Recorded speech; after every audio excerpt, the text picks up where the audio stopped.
حدیث پاک میں ہے جو شخص جمعہ کے دن سورہ کہف پڑھے تو جمعہ سے جمعہ تک اس کے گناہ معاف، اور اگر وہ روزانہ پہلی 10 اور آخری 10 آیتیں پڑھ لے اللہ اس کو دجال سے محفوظ فرمائیں گے۔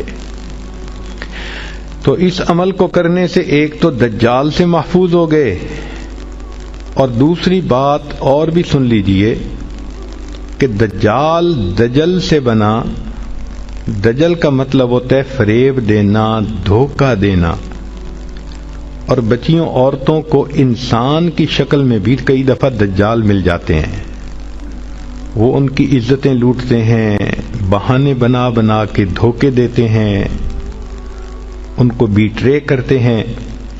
تو اس عمل کے کرنے سے عورت بچی ایسے دجالوں سے بھی محفوظ رہے گی۔